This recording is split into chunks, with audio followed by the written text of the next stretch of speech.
All right, Starship Mine. There's two main things about this episode that are worth having in a TTRPG module. And one thing you should definitely avoid. Anyway, so the two main things. It's basically a heist episode. Except that the heist is the bad guys doing a heist, and the good guys need to stop the bad guys. Dun dun dun! And also, it's like the whole idea of the heist being a target of opportunity because the ship is in for maintenance. It it doesn't even need to be a heist for that. It's like there's other things you could have for, because like, oh, the ship is in for maintenance and so on and so forth. Other things you can do as a avenue of vulnerability, shall we say. What would I leave out? Yeah, the bad thing with this is that it's a heavily Picard-centric episode. Most of the action is Picard Ramboing the crew on the... or Ramboing the bad guys who are on board the Enterprise to steal stuff. Because the actual, like, main cast, for the most part, are actually in the Arcarian base, being held at gunpoint as prisoners. There's several important things this episode hand waves. One, where's the majority of the crew of the Enterprise? Like, the logic behind the Barian sweep is that it kills pretty much anything living. Well, that also means that you would need to remove your pet fish, your dog, and so on and so forth. All of that stuff needs to be not on the Enterprise when the Barian sweep happens. They don't show that. They show because the episode starts when they're making their final checks to make sure everything on the Enterprise has been properly prepared, because they don't want the ship to like explode or something when the Barian sweep happens, because that is actually something that could theoretically go wrong. It's like if the ship's computer core is critically damaged by the Barian sweep, who knows what would happen to the ship as a result of that. And the computer core was one of the things that needed to be specially protected. Yeah, there's quite a lot of things like that. Also, the Barian sweep is something that is used because Federation warp drives cause a particle buildup that will start causing radiation stuff to occur to the crew and whatever inside the ship, and the Barian sweep is used to remove that buildups to prevent the ship from becoming radioactive. Sure, whatever. How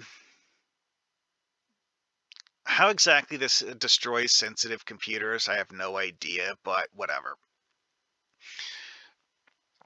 The fact that it has things like that in it, though, is like, though, this area needs to be protected, and so on and so forth, does, however, suggest that it would actually be theoretically possible for an intruder to hide inside a protected area to avoid the Barian sweep,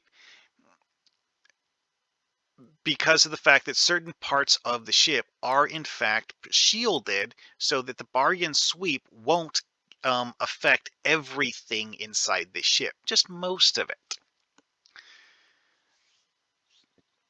Which, you know what?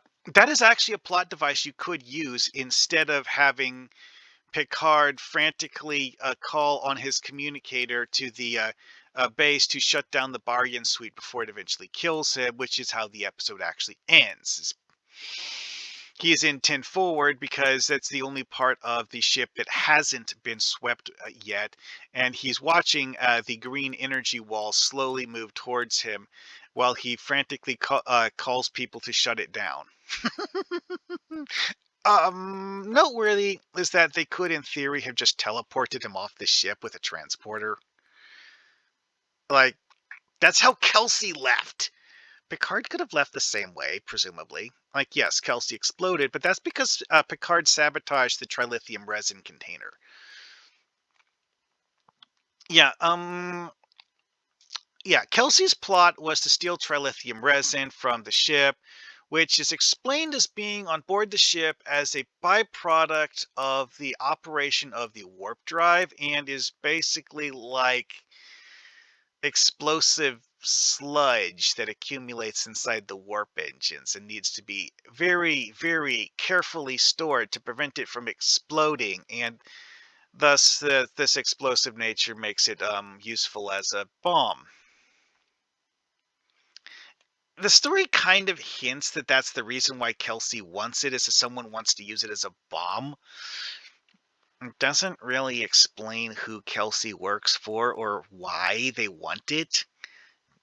Which, to be fair, from an initial layout perspective, actually is a good way of phrasing it from an in-universe perspective. So you don't tell the players all of the details because the players are supposed to find out information. Okay. In the end result, though, of the episode, the audience doesn't find out who Kelsey works for either.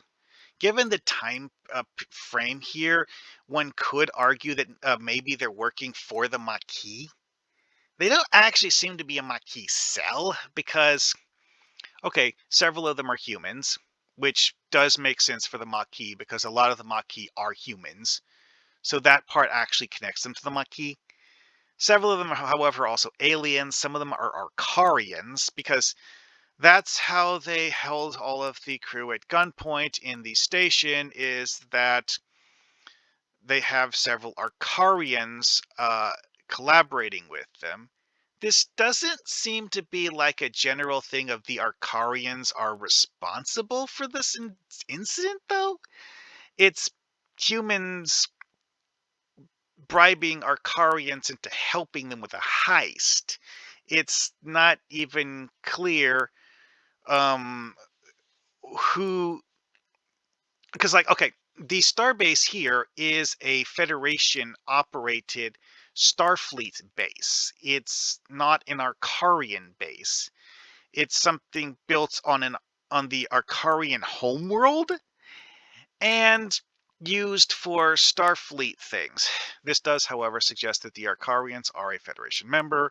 Of course, the fact that we have humans as bad guys in this one suggests that all of the bad guys in this might actually be Federation members who are just like rogue inside agents and maybe contracted by the Maquis, because I'm pretty sure the Maquis did actually use trilithium resin for terrorist bombings.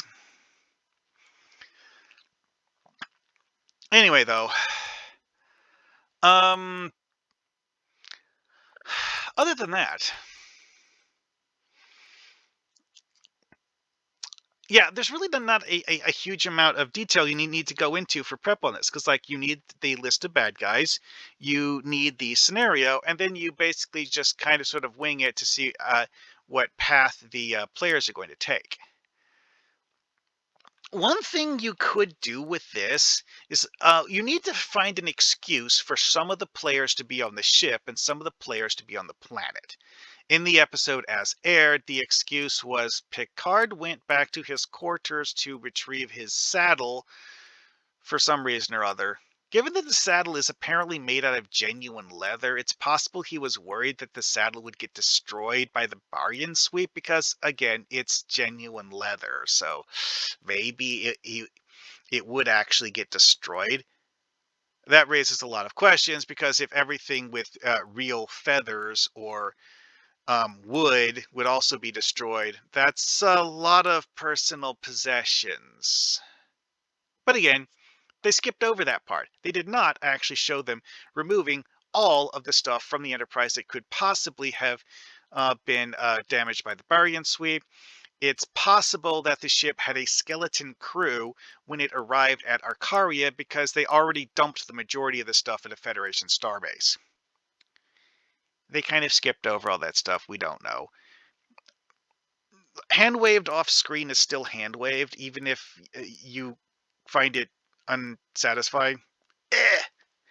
Story explanation I don't like. Still a story explanation. Whatever. Anyways, moving on. Okay, so the cast. They fly this thing that it has a lot of similarities with ships operated by the Maquis. It also had signs that it might have. It's either using Federation technology or it's using, or it might actually be a Starfleet built ship or something built by humans in general. We don't really have any pedigree on the thing. It's just there and does things that kind of resemble Starfleet stuff. Like it has a nacelle and what have you configuration that is somewhat similar to Starfleet vessels, except the colors and hull geometry are wrong.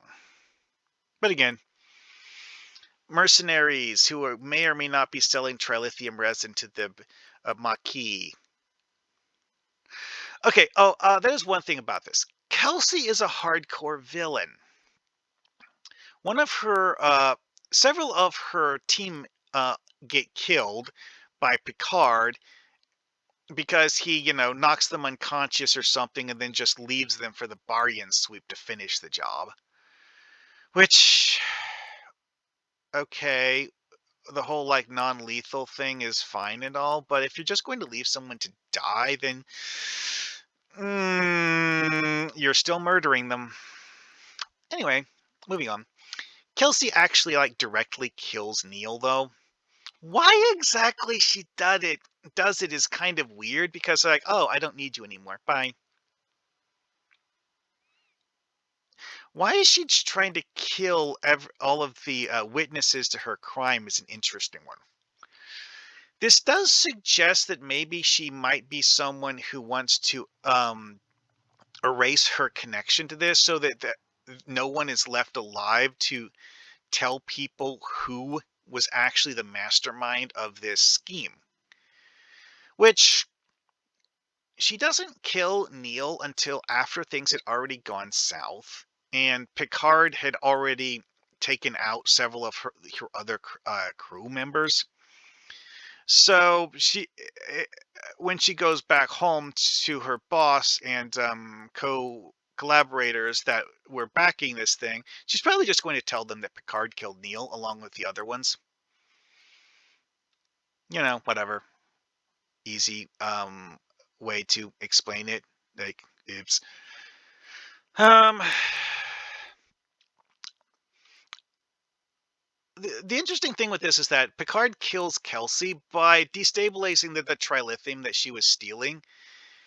And when she is back on the ship and moving to leave, the trilithium resin container explodes, blowing the ship to bits.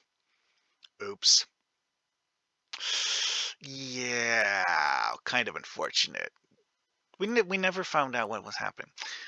When you're doing this as a TTRPG, one thing to remember is that having Kelsey escape is a valid option.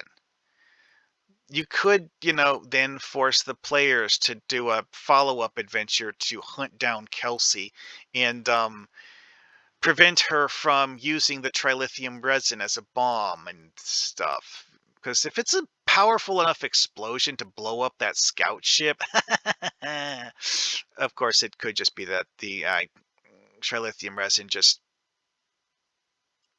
caused the ship's warp core to destabilize, and it was actually the warp core exploding that destroyed the ship. But whatever, details.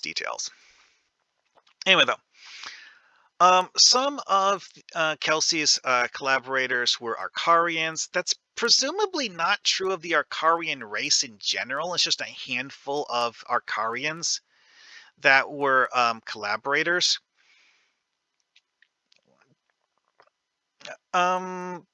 But yeah, like what I would do with this one is that you have the initial setup where you have the various members of the player team do stuff to decide whether they're going to be in the ship or not on the ship.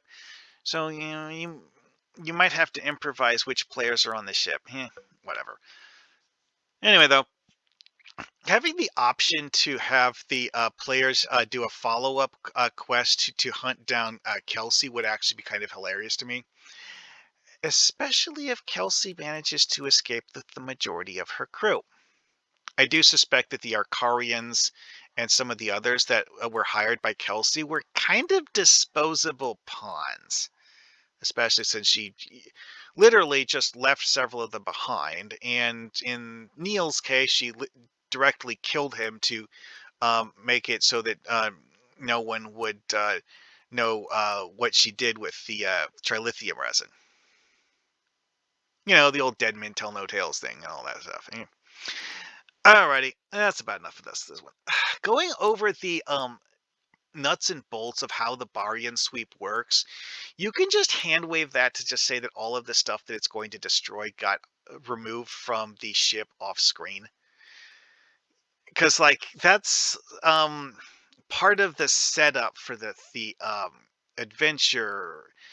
And of course, you could always have your plot hook for people being on board the ship being that, oops, something got forgotten. Like, my cat is on board the ship. I need to go back to remove my cat from the ship, or, something like that. The list of things that are potentially destroyed by the Barian sweep is actually pretty long.